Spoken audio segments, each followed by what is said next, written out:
Sì, oggi a Villa Godi Malinverni a Lugo abbiamo avuto l'onore e il piacere di coordinare e di organizzare il coordinamento dei GAL, dove hanno partecipato tutti i presidenti dei GAL veneti e tutti i direttori dei GAL veneti. Sono momenti di importante condivisione dove si mettono a fattor comune quelle che sono le difficoltà per svolgere il nostro compito, ma anche quelle che sono le progettualità, e ad ogni incontro di questi si esce arricchiti di nuove esperienze e anche magari delle linee di facilitazione rispetto a quella che è l'attività quotidiana. Qual è il valore aggiunto di un tavolo di lavoro condiviso come quello di oggi? Il valore aggiunto è che si porta a fattor comune quelle che sono le esigenze e poi anche proporre alla Regione delle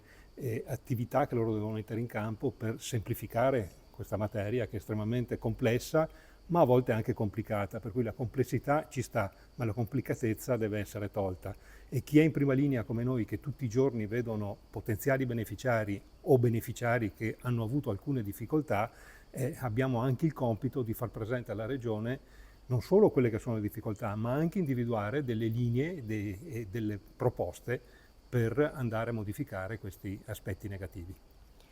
Siamo all'avvio della programmazione 2023-2027, è un momento cruciale di opportunità. Vuole condividerci un suo pensiero a riguardo? Sì, ieri sera abbiamo fatto un incontro con i potenziali beneficiari, con la presenza di Avepa di Vicenza, che ha spiegato anche ai potenziali beneficiari presenti, erano